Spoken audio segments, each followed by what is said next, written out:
Arsenal. What's good, everybody? What I tell y'all? I mean, I was one goal off of the final score, and I understand. However, can I get a little bit of props? You know what I'm saying? I told y'all them Coventry boys wasn't gonna do shit, right? I told y'all them Coventry boys wasn't gonna do shit, you know. But shout out to the Arsenal, man. Shout out to the Arsenal. I think the last two games give us a window into the future of this league for this year, for this season, right? And what do I mean by that? Arsenal demonstrated that against their closest opponent from last year, they can dominate 3-0. And then on the flip side, Arsenal demonstrated that even when they go up against an upcoming team from the lower divisions, they don't switch off. You know what I'm saying?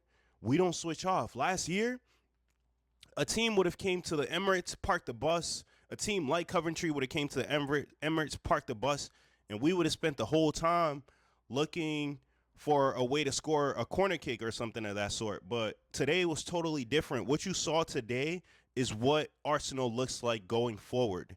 What you saw today is not a team that everyone can sort of sit back and talk trash about. Oh, they play so dirty. They're constantly falling over. They're corners FC and all this other bullshit. You could put that all to the side and look at Arsenal play fluid football like we have in the past and like we are today. And I think last season, a lot of people lost their perspective a bit. A lot of people forgot too quickly that Arsenal is very capable of playing fluid football. We're very capable of playing the Arsenal way, and which is what we all know from the Wenger days all the way into where we are now. Arsenal is very good at playing fluid football and playing beautiful football, but last season we needed a solution. And Arteta came up with that solution, and that solution ultimately helped us win the Premier League. Was it beautiful? No. Did it work? Yes. But now that we have the monkey off of our backs, we're back again. And we're back again to playing fluid football. And this year, we're going to win this thing by at least 10 points, playing purely beautiful, interconnected football. But the first person I want to discuss in this game is Christos Zolis, my brother. I didn't know about your game, bro. I didn't I didn't know you had it like that, man. Coming into the season, I think no one knew who Christos Zolis was, right? I think even when we bought the player, a lot of Arsenal players, a lot of Arsenal fans, excuse me, were super down. A lot of people wanted what they believed to be a superstar, whether that was Vinicius Jr. or the guy from PSG, and so on and so forth. They wanted a superstar. They wanted a name that was recognized on the world stage to fill that position because it's been a pain point for the last 3 or 4 seasons here at Arsenal. So, in the eyes of a lot of Arsenal fans, Solis wasn't the solution. Solis was just a filler position, and we would ultimately be signing the starting winger, right? And quite honestly, there's still time left in the Premier League transfer window, and we could very much be getting in someone who is a superstar or who is going to compete with Solis for the starting position. But don't get it twisted. Solis is here to stay. Solis is the epitome of good decision making. Solis is the epitome of a final product. I think while Solis didn't have a direct contribution today, if you look at the stat sheet, they'll show you that Solis never had an assist today or a goal today. But if you watch the game, you know that the first goal was created by Solis and his pressing, right? If he doesn't press to that extent to make that player a little bit uncomfortable in the corner, that goal, Calafiori doesn't get that ball, and that goal never happens, right? And then on the second goal to Bukayo Saka, Solis makes the run, makes the pass, and yeah, the goalkeeper touches it, but in the real world, the goalkeeper didn't really change the direction of the pass that much. He just purely hit it in the direction of Bukayo Saka, but it was already traveling in that direction. So one could say, regardless of whether or not the goalkeeper touched it, it would have still ended up at the foot of Bukayo Saka and eventually been an assist for Solis, right? So I want to commend Solis. Another player that we should talk about today is a player that's starting to just be a little bit of a show off, right? A player that is starting to grow into his own and let all of the grown men around him know that I am here to stay. I am here to fight for my position. And y'all gonna have to take it from me. And that player is Miles Lewis Skelly. What a player. Today, Miles had the most touches. He had the most duels won. He had the most, I think, the most chances created. It's getting ridiculous. This guy is 19 years old. Yo, matter of fact, he should have been at the World Cup, but that's a story for a whole another day, right? But it's starting to get to a point where Miles Lewis Skelly is becoming so reliable that it's hard to imagine him not in the starting lineup, even when a guy like Bruno Guimaraes gets back, right? So if I'm Zubamendi, I'm in the gym. You know what I'm saying? If I'm Zubamendi, I'm working my ass off to get some progressive passing going. You know what I'm saying? If I'm Zubamendi, I'm not passing sideways all the time, right? Now, this isn't to bash Zubamendi, right? Because he came in, had a pretty solid performance as well. But when you compare the two, and when you compare the fact that last season Zubamendi was dropped for Miles Lewis Kelly, it's looking like Zubamendi might be the fourth midfielder now with Bruno Guimaraes in the middle of it. So that's something to consider, and that's something to play a close eye to. Zubamendi is a world-class player, at least in my opinion. He's demonstrated that for the Spanish national team, and I think he can get back to that level.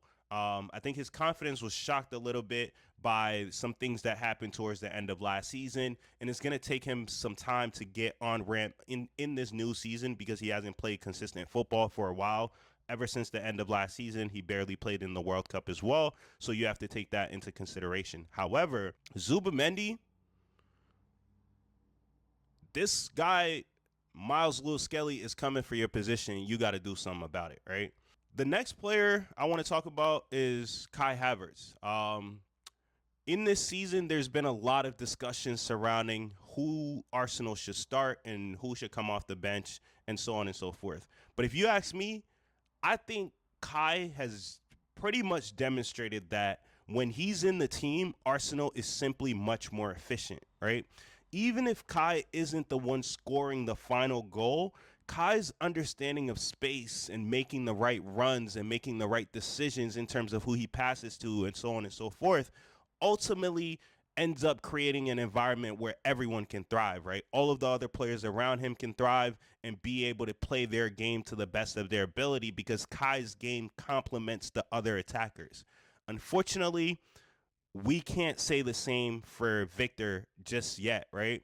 And this isn't to bash Victor, but it feels as though Kai has this deep understanding of his teammates, this understanding of space, this understanding of when to make these runs, where to make these runs.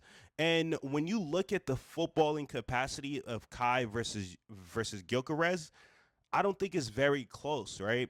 Of course, in terms of finishing and all these different things, we can compare. But when we're talking about purely football instincts and capacity to be a team member and to create spaces for your teammates and to do all these different sort of small things that make the game easier for your teammates, I think Kai is leaps and bounds ahead of Victor Gyökeres. I think Arteta believes so as well, and that's why we see now that Kai has come in, he's settled, and he's no longer injured. He's going to be our starting forward, and it's going to take something special from Victor to be able to displace Kai in this starting lineup. And quite honestly, I don't see it happening. If some of you all see it happening, I would love to hear your opinion on that and so on. All in all, this is the Arsenal that we want to see moving forward. These are the patterns of plays that we want to see moving forward, right? And I hope that as we start this season with a 3-0 win, I hope that we continue this consistency. And with guys like Konza coming in, and with a lot of our star players not being asked to play as many minutes, I think it's going to be super important. When you look at the decisions Arteta made today in terms of the substitutions, I thought it was beautiful. I thought it was brilliant. And he's already setting an example, setting a standard for how many minutes players are going to play. I'm sure he didn't want to play Rice today, but because of the injury to Bruno Guimaraes, Rice had to come in, and that's totally fine. I'm sure he didn't want to play Bukayo Saka today, but in the first game of the season is not the time to undermine or to overlook the opponent. He put out the best starting lineup that he possibly could with those that were available. We went ahead to win the game 3-0. He brought off Rice and Bukayo Saka at the right time, about 65, 70 minutes of play. Beautiful, not overexerting themselves. And I think in the long run, if Arteta, not even if, I believe that Arteta in the long run is going to continue this. And as a result of that, I think by the time we get into the crunch part of the season, when we get into, late April, early May, and things of that sort, I think we're going to see a much more refreshed Arsenal team. I think we're going to see a much more fit and ready to go Arsenal team, unlike the team that we saw towards the end of last season, falling apart with players coming from injury and so on and so forth. But it's beautiful to start the season with a win. Shout out to Coventry. I thought they were going to get beat a lot more, but they showed, some fight. There were times in the game where they actually pushed, but even though they never got a sniff, I respect the effort, because you can't come into the Premier League from a lower division and, like even score a goal or win against the champions. But what you can do is put up a bit of a fight, show that you're not here to just lay down and roll over. And I thought that Coventry did that today. So shout out to Coventry, and better luck throughout the season to Lampard and his boys as well. But like I said, the ass whooping was always going to happen, and I'm glad we got it done. So on to the next one, game 1 of 38. One game down, 37 more to go, Arsenal fans, and right now we're at the top of the table until further notice. So take care, folks. Please like the video, comment, and yeah, I'm not even asking y'all to subscribe yet. You know what I'm saying? Just like the video and comment. All right? Peace.